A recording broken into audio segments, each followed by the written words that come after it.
নমস্কার, বাংলা সাহিত্যের আরেকটি নতুন ক্লাসে আপনাদের স্বাগত। আজকের আলোচনার বিষয় বাংলা সাহিত্যের অন্ধকার যুগ, একটি তাত্ত্বিক পুনর্মূল্যায়ন। বাংলা সাহিত্যের ইতিহাসে ১২০১ থেকে ১৩৫০ খ্রিস্টাব্দ এই সময়কালকে দীর্ঘদিন ধরে অন্ধকার যুগ বলে চিহ্নিত করা হয়েছে। কিন্তু সত্যিই কি এটা ছিল অন্ধকার, নাকি এটি ছিল এক নিভৃত প্রস্তুতির সময়, যেখানে ভাষা নিজেকে গড়ে তুলছিল ভবিষ্যতের মহিরু হয়ে ওঠার জন্য? চর্যাপদের অন্তিম সুর থেকে বড় চণ্ডীদাসের শ্রীকৃষ্ণ কীর্তনের পূর্ণতা, এই দুইয়ের মধ্যবর্তী ১৫০ বছর কি সত্যিই সাহিত্য শূন্য ছিল, নাকি ইতিহাসের কিছু দলিল হারিয়ে যাওয়ার ফলে আমরা তাকে অন্ধকার বলে ভুল করেছি? এই সময়ে বাংলা ভাষা ছিল অপভ্রংশ থেকে সাকার প্রাপ্তির সময়। শাসক গোষ্ঠীর ভাষা ছিল ফার্সি, শিক্ষিত সমাজের ভাষা সংস্কৃত, আর সাধারণ মানুষের মুখের ভাষা বাংলা তখনও নিজস্ব সাহিত্যিক পরিচয় নির্মাণে ব্যস্ত। তুর্কি বিজয় কি ধ্বংস ডেকে এনেছিল, নাকি তা ছিল সামাজিক ও সাংস্কৃতিক পুনর্বিন্যাসের সূচনা? শূন্য পুরাণ, শেখ শুভদয়া এবং পরবর্তী শ্রীকৃষ্ণ কীর্তনের ভাষা আমাদের কি ইঙ্গিত দেয়? আজকের আলোচনায় আমরা অনুসন্ধান করব অন্ধকার যুগ আসলে মিথ নাকি ইতিহাস, এবং এই সময়কাল কিভাবে বাংলা সাহিত্যের নবজন্মের প্রস্তুতি পর্ব হিসেবে কাজ করেছে। বাংলা সাহিত্যের পর্যায়বিন্যাসে ১২০১ থেকে ১৮০০ খ্রিস্টাব্দ সাল পর্যন্ত মধ্যযুগ হিসেবে স্বীকৃত। তবে এই দীর্ঘ সময়ের সূচনা পর্বে, অর্থাৎ ১২০১ থেকে ১৩৫০ সাল পর্যন্ত সময়কালকে অনেক পণ্ডিত অন্ধকার যুগ বলে অভিহিত করেছেন। এই নামকরণের মূলে রয়েছে ইখতিয়ার উদ্দিন মোহাম্মদ বখতিয়ার খিলজি বাংলা বিজয় এবং সেন বংশের পতনের পর সৃষ্ট এক অস্থির রাজনৈতিক প্রেক্ষাপট। লক্ষণ সেনের পরাজয়ের মধ্য দিয়ে বাংলার মুসলিম শাসনের যে সূত্রপাত ঘটে, ঐতিহাসিকদের একাংশের মতে সেই প্রাথমিক অভিঘাত বাংলার জনজীবন ও সংস্কৃতিকে স্তম্ভিত করে দিয়েছিল।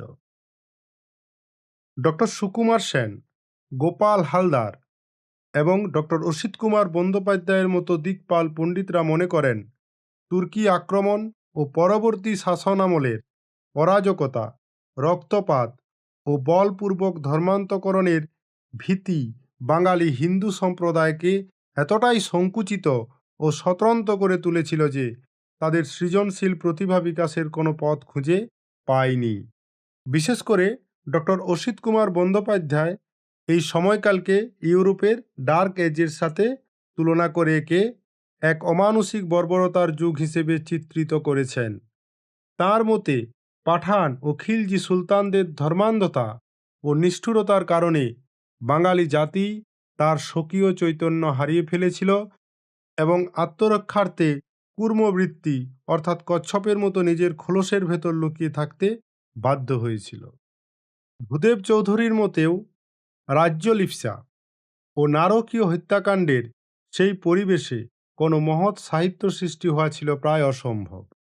এই দৃষ্টিভঙ্গি অনুসারে যেহেতু এই ১৫০ বছরে কোনো নির্ভরযোগ্য লিখিত সাহিত্যিক নিদর্শন পাওয়া যায় না, তাই এই কালখণ্ডটি সাহিত্যের বিচারে সম্পূর্ণ বন্ধ্যা বা অন্ধকার। তবে আধুনিক গবেষক ও ঐতিহাসিকরা এই চরমপন্থী ধারণাকে প্রশ্নবিদ্ধ করেছেন। তাঁরা মনে করেন, কোনো জাতি বা ভাষার জীবন থেকে ১৫০ বছর হঠাৎ করে মুছে যেতে পারে না। বখতিয়ার খিলজির আক্রমণ সমকালীন সমাজে বিশৃঙ্খলা তৈরি করলেও সেটি সমগ্র বাংলার এক স্থায়ী অন্ধকার ছিল না, বরং এই সময়টি ছিল বাংলা ভাষার বিবর্তনের এক অতি গুরুত্বপূর্ণ সন্ধিক্ষণ বা প্রস্তুতিকাল। অপভ্রংশ ও অবহট্টের স্তর পেরিয়ে বাংলা ভাষা যখন নিজের স্বতন্ত্র রূপ নিচ্ছিল, তখন বড় কোনো কাব্য সৃষ্টির চেয়েও ভাষার ভিত তৈরি হওয়াই ছিল স্বাভাবিক। এছাড়া এই সময়েই লৌকিক ছড়া, ডাক ও খনার বচন এবং লোকগাথাগুলো মানুষের মুখে মুখে বিকশিত হচ্ছিল। রমাই পণ্ডিতের শূন্য পুরাণ বা হলাউদ মিশ্রের শেখ সুবোধয়ার মতো রচনাগুলোতেও এই ক্রান্তিকালেরই প্রতিচ্ছবি দেখা যায়। প্রকৃতপক্ষে ১৩৪২ সালে শামসুদ্দিন ইলিয়াস শাহের গৌড়ের সিংহাসন দখল এবং একটি স্বাধীন সালতানাত প্রতিষ্ঠার পর থেকেই বাংলা সাহিত্য রাজকীয় পৃষ্ঠপোষকতা পেতে শুরু করে। তাঁর পুত্র অর্থাৎ কার? ইলিয়াস শাহের পুত্র সেকান্দার শাহের আমলে বড়ু চণ্ডীদাসের শ্রীকৃষ্ণ কীর্তন কাব্যের আবির্ভাব প্রমাণ করে যে পূর্ববর্তী ১৫০ বছর ধরে সাহিত্যের যে ফল্গু ধারা মাটির নিচে প্রবাহিত হচ্ছিল তা হঠাৎ করেই কোনো শূন্যতা থেকে জন্ম নেয়নি। তাই এই সময়কালকে অন্ধকার যুগ না বলে বিবর্তনকাল বা রূপান্তরের যুগ বলাই অধিকতর যুক্তিযুক্ত। রাজনৈতিক অস্থিরতা হয়তো উচ্চবর্গের লিখিত সাহিত্যকে ব্যাহত করেছিল, এটা নিঃসন্দেহে বলা যায়, কিন্তু লোক ও মানুষের সৃজনশীলতাকে তা পুরোপুরি রুদ্ধ করতে পারেনি। আজকের দিনে দাঁড়িয়ে এই বিতর্কিত অধ্যায়টিকে কেবল ধ্বংসের ইতিহাস হিসেবে না দেখে একটি নতুন সাংস্কৃতিক ও ভাষাতাত্ত্বিক কাঠামোর জন্মলগ্ন হিসেবে দেখাই শ্রেয়। এখন আমরা আলোচনা করব বাংলা সাহিত্যের তথাকথিত অন্ধকার যুগ এবং তুর্কি বিজয়, একটি ঐতিহাসিক পুনর্বিবেচনা বা একটি ঐতিহাসিক ও সাংস্কৃতিক পুনর্মূল্যায়ন। বিষয়টা কেমন আলোচনা করলেই বুঝতে পারবেন। সময়সীমা ও ধারণার উৎপত্তি। বাংলা সাহিত্যের ইতিহাসে ১২০১ থেকে ১৩৫০ খ্রিস্টাব্দ পর্যন্ত সময়কালকে অন্ধকার যুগ বলে চিহ্নিত করা হয়ে থাকে। এই ১২০১ থেকে ১৩৫০ খ্রিস্টাব্দ পর্যন্ত সময়কালকে যে অন্ধকার যুগ হিসেবে চিহ্নিত করার প্রবণতা দীর্ঘদিন ধরে চলে আসছে, আধুনিক গবেষণা ও নির্মোহ ঐতিহাসিক বিশ্লেষণে তা আজ চরমভাবে প্রশ্নবিদ্ধ। বিশেষ করে তুর্কি বিজয় এবং মুসলিম শাসনকে এই সাহিত্যিক শূন্যতার জন্য এককভাবে দায়ী করার যে ধারা ডক্টর বন্দ্যোপাধ্যায়ের মতো পণ্ডিতদের লেখায় পাওয়া যায়, তা বর্তমান সময়ের বস্তুনিষ্ঠ ইতিহাসের কোষ্ঠী পাথরে ধোপে টেকে না। রাজনৈতিক বাস্তবতা, অতিরঞ্জন নাকি ইতিহাস? আমাদের মনে রাখতে হবে, বখতিয়ার খিলজির বাংলা বিজয়ের পর ইলিয়াস শাহী আমলের আগে পর্যন্ত প্রায় ২৫ জন শাসক এদেশ শাসন করেছেন।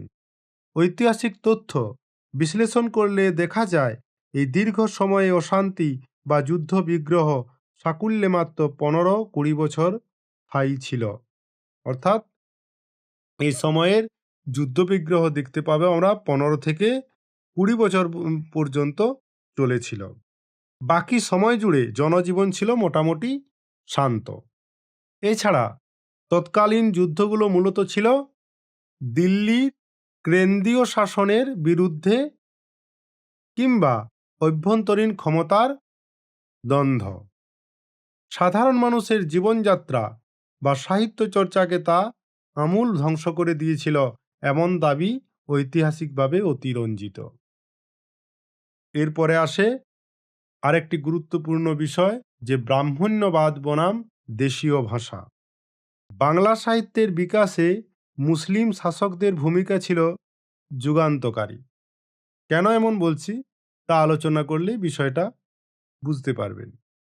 তৎকালীন রক্ষণশীল হিন্দু সমাজ, বলা ভালো ব্রাহ্মণ সমাজ, দেশীয় ভাষা অর্থাৎ বাংলায় ধর্মচর্চাকে অত্যন্ত হীন চোখে দেখত।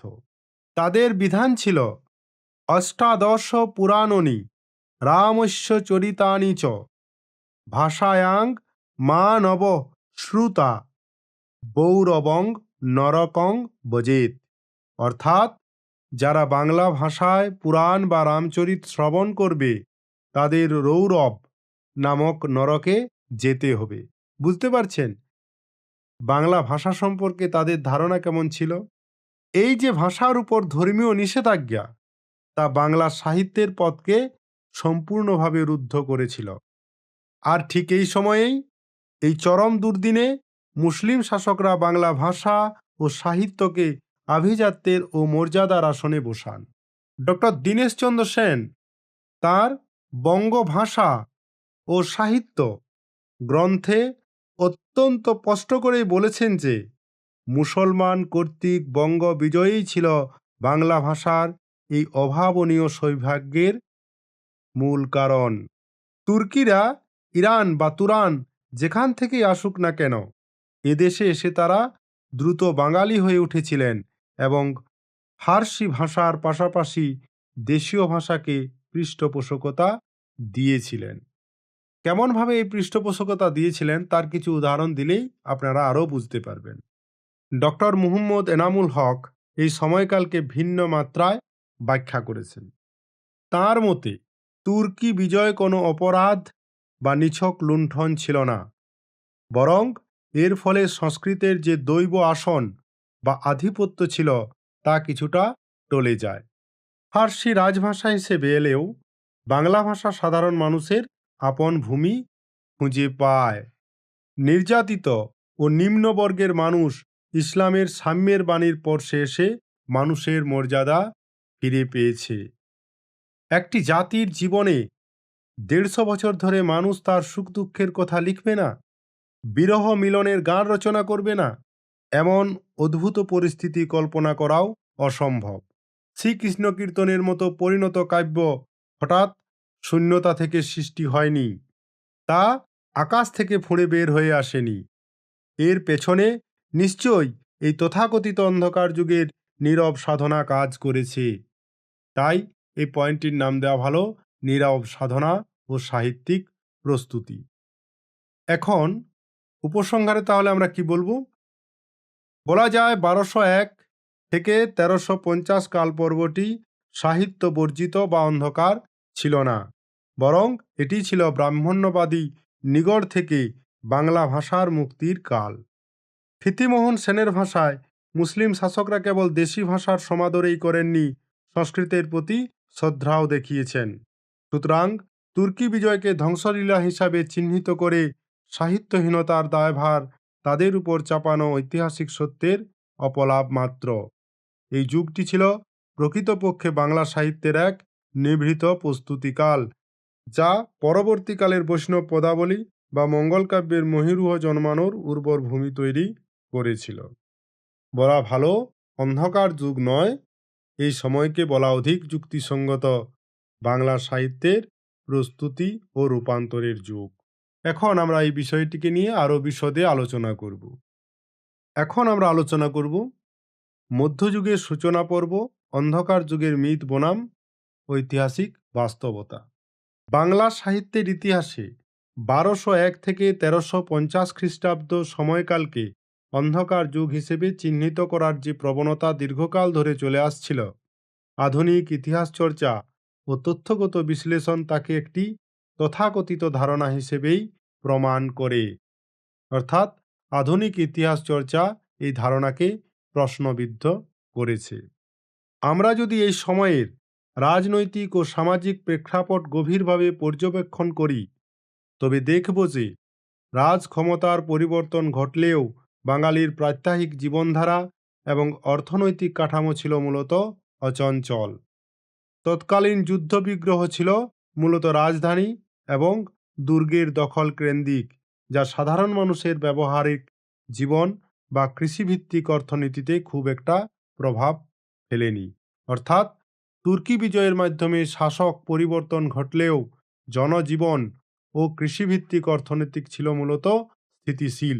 এছাড়াও যুদ্ধবিগ্রহ ছিল রাজধানী ও দুর্গকেন্দ্রিক, সাধারণ মানুষের দৈনন্দিন জীবন সম্পূর্ণ বিপর্যস্ত হয়নি।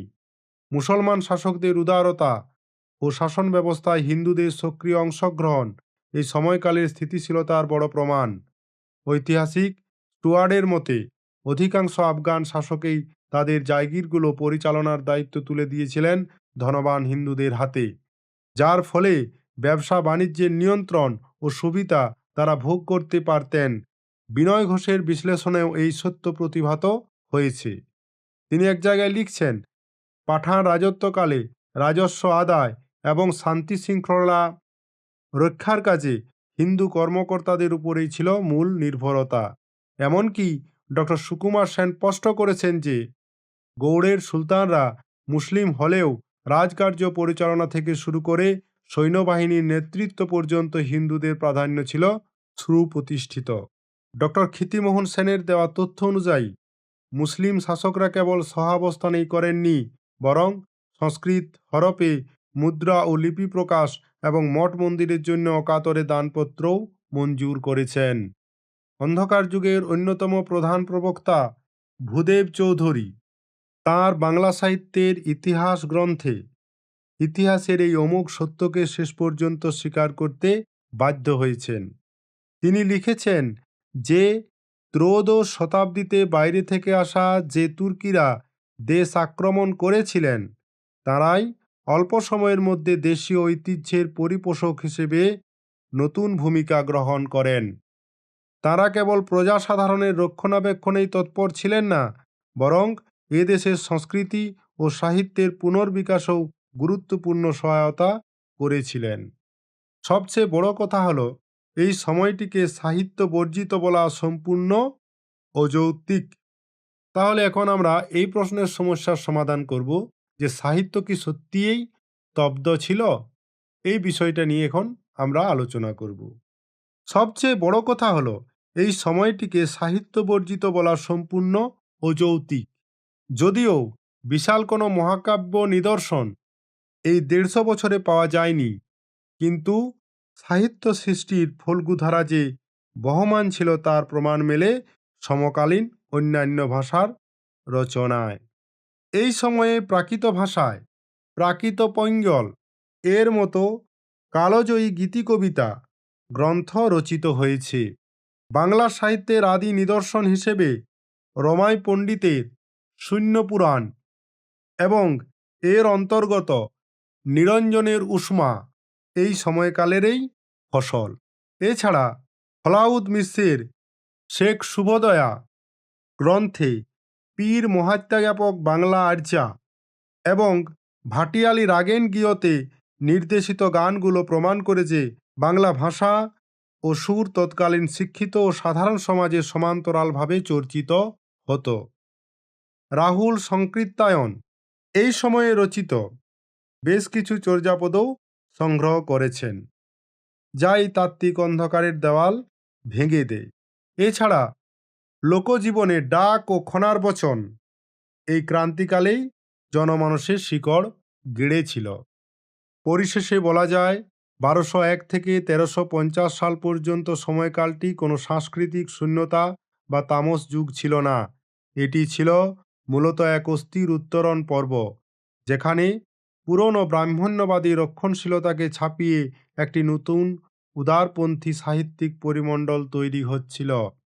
মুসলিম শাসকদের রাজনৈতিক প্রশ্রয় এবং হিন্দু মুসলিম সম্মিলিত সমাজ ব্যবস্থার ফলেই পরবর্তীকালে শ্রীকৃষ্ণ কীর্তন বা মঙ্গল কাব্যের মতো কালজয়ী সাহিত্যের পথ প্রশস্ত হয়েছিল।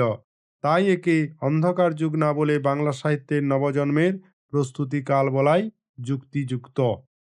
এখন এই পর্বে আমরা আলোচনা করব তথাকথিত অন্ধকার যুগ এবং ত্রয়োদশ চতুর্দশ শতাব্দীর সাহিত্যিক নিদর্শন, একটি তাত্ত্বিক বিশ্লেষণ। বাংলা সাহিত্যের ইতিহাস রচনায় 1201 থেকে 1350 খ্রিস্টাব্দ পর্যন্ত সময়কালকে যারা অন্ধকার যুগ বলে চিহ্নিত করেন, তাদের প্রধান যুক্তি হল এই সময়ে কোনো উল্লেখযোগ্য সাহিত্য সৃষ্টি হয়নি। কিন্তু আধুনিক সাহিত্যতাত্ত্বিক ও ঐতিহাসিক বিশ্লেষণে এই ধারণা এখন অচল। কোনো একটি জাতির ভাষা ও সাহিত্য হঠাৎ করে 150 বছরের জন্য স্তব্ধ হয়ে যেতে পারে না। প্রকৃতপক্ষে চর্যাপদের পরবর্তী এবং শ্রীকৃষ্ণ কীর্তনের পূর্ববর্তী এই সময়টি ছিল বাংলা সাহিত্যের এক নির্ভীত প্রস্তুতি কাল। এই সময়ের অস্তিত্বের সপক্ষে সবচেয়ে বড় প্রমাণ হল শূন্য পুরাণ এবং শেখ শুভদয়া। এখন আমরা আলোচনা করব শূন্য পুরাণ ও শঙ্কর সংস্কৃতির রূপকার। রমাই পণ্ডিত রচিত শূন্য পুরাণ মূলত ধর্মপূজার একটি শাস্ত্রগ্রন্থ। এটি গদ্য ও পদ্যের মিশ্রণে রচিত একটি চম্পু কাব্য। চম্পু কাব্য কাকে বলে জানো? সাহিত্যের পরিভাষায় যখন কবিতার ভাব কেবল পদ্যে প্রকাশ করতে না পেরে গদ্যের আশ্রয় নেন এবং উভয় রীতির অনুপাত প্রায় সমান থাকে, তাকেই চম্পু কাব্য বলা হয়। এই গ্রন্থে বৌদ্ধদের শূন্যবাদ এবং হিন্দুদের লৌকিক ধর্মের এক অদ্ভুত মিশ্রণ ঘটেছে। এই শূন্য পুরাণ গ্রন্থের অন্তর্গত নিরঞ্জনের উষ্মা কবিতাটি ঐতিহাসিক বিচারে অত্যন্ত গুরুত্বপূর্ণ। কেন গুরুত্বপূর্ণ? না, এতে জাজপুরে বৈদিক ব্রাহ্মণদের হাতে নির্যাতিত স্বধর্মী বৌদ্ধদের আর্তনাদ এবং তুর্কি বিজয়কে একটি মুক্তি হিসেবে চিত্রিত করা হয়েছে। কবিতায় দেখা যায় লৌকিক দেবদেবীরা বৌদ্ধদের রক্ষা করতে মুসলমানদের রূপ ধারণ করে জাজপুরে প্রবেশ করছেন। এক জায়গায় এইভাবে লেখা আছে নিরঞ্জনের উষ্মায়, আপনি চণ্ডিকা দেবী তিহ হইলা হায় বিবি, পদ্মাবতী হইলা বিবি নূর, যথেক দেবতাগণ সবে হইয়া এক মন, প্রবেশ করিল জাজপুর। এই বর্ণনা থেকে স্পষ্ট হয় যে তৎকালীন নির্যাতিত সমাজ ব্যবস্থায় মুসলিম শাসনকে অনেকেই স্বাগত জানিয়েছিল। দেবতারা দেউল দেহারা ভাঙছেন এবং পাখড় পাখড় মানে পাকড়াও বলে চিৎকার করছেন। এই কাল্পনিক চিত্রের মধ্যে দিয়ে আসলে একটি রাজনৈতিক ও সামাজিক পরিবর্তনের বাস্তব ছবিই ফুটে উঠেছে। শেখ শুভদয়া এক অনন্য সন্ধিক্ষণের কাব্য। রাজা লক্ষণ সেনের সভাকবি হলায়দ মিশ্র রচিত শেখ শুভদয়া, বাংলায় যাকে বললে হবে শেখের শুভোদয়, একটি সংস্কৃত চম্পু কাব্য হলেও এতে প্রাচীন বাংলার অত্যন্ত মূল্যবান কিছু নিদর্শন সংরক্ষিত আছে। ডক্টর হকের মতে এটি ত্রয়োদশ শতাব্দীর শুরুর দিকের রচনা। এই গ্রন্থের মূল উদ্দেশ্য ছিল শেখ জালালউদ্দিন তাবরেজির আধ্যাত্মিক মহিমা প্রচার করা। এই গ্রন্থে 3টি বাংলা আর্যা বা ছড়া এবং একটি অত্যন্ত চমৎকার প্রেম সঙ্গীত পাওয়া যায়, যা তৎকালীন বাংলা ভাষার রূপ বুঝতে সাহায্য করে। এই প্রেম সঙ্গীতটিকে অনেকে চর্যাপদ ও শ্রীকৃষ্ণ কীর্তনের মধ্যবর্তী সময়ের সেতু বন্ধন বলে মনে করেন।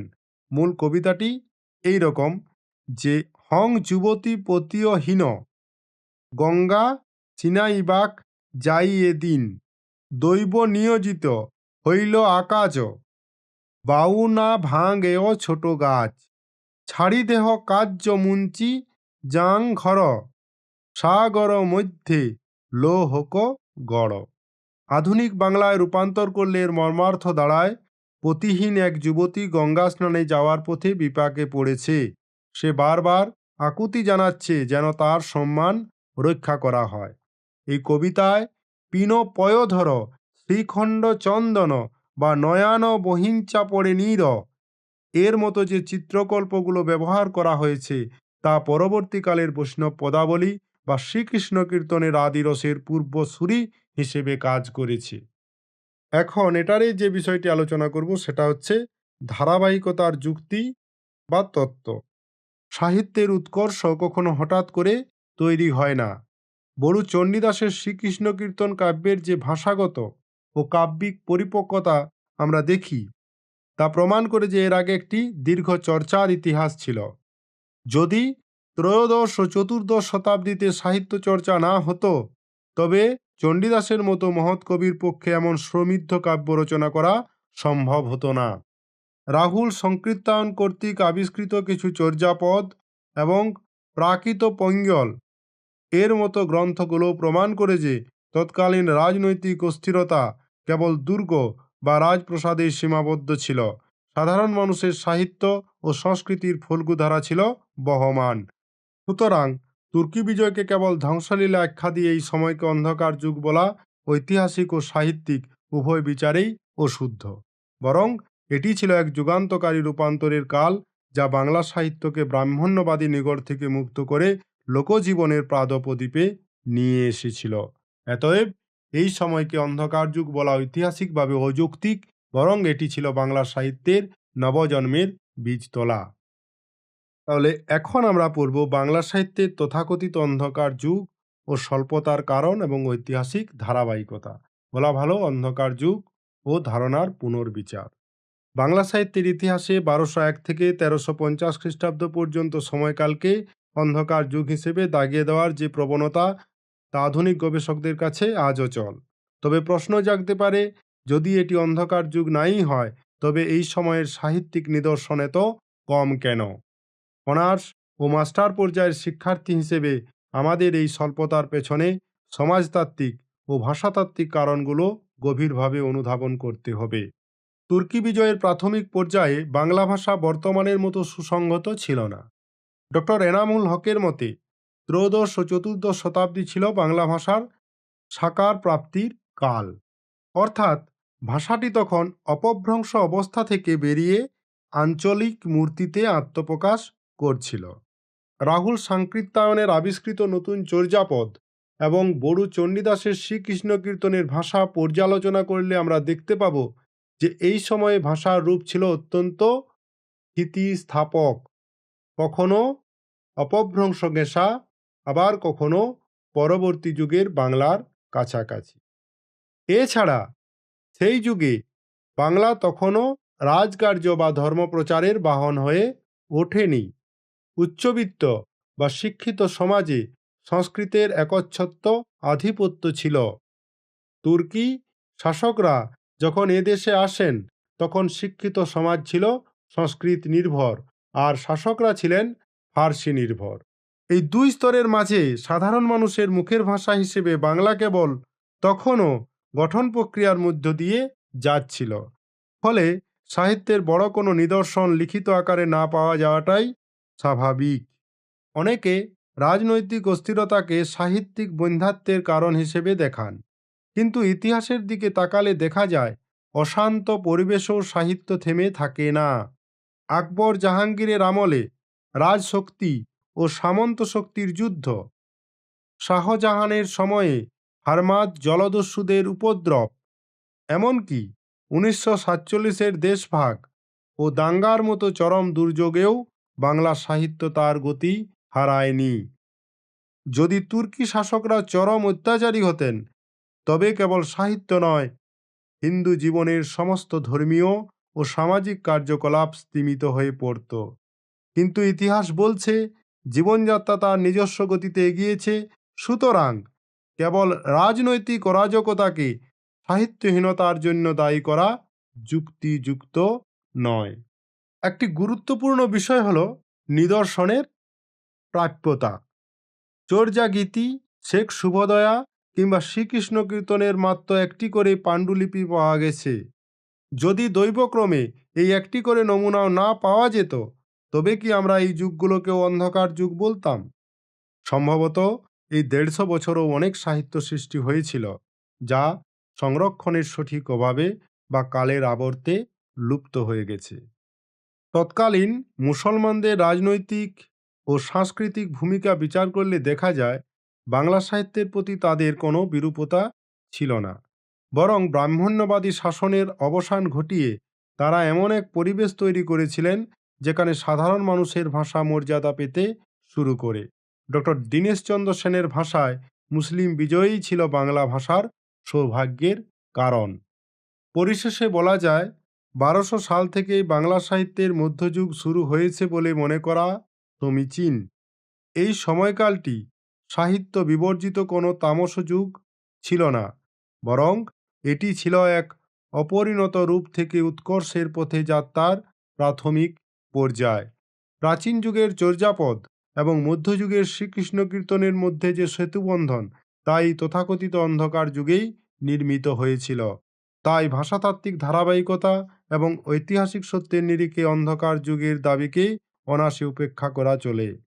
এটা ছিল আসলেই বাংলা সাহিত্যের এক নীরব প্রস্তুতিকাল বা উন্মেষের যুগ।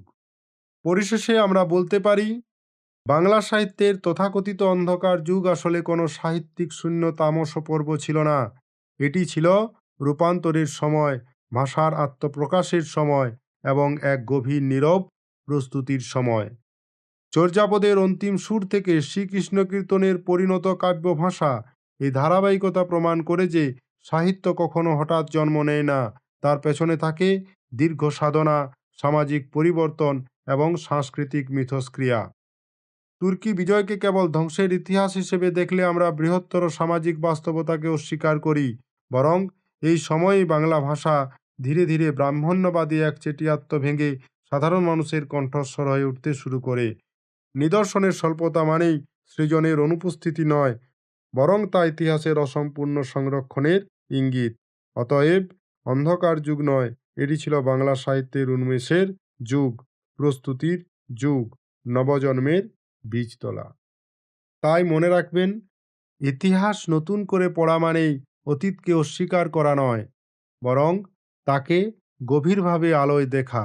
এই আলোয় দাঁড়িয়ে হয়তো আমরা বুঝতে পারি, অন্ধকার বলে যাকে ভাবা হয়েছিল তার অন্তরেই জ্বলছিল আগামী দিনের দীপশিখা।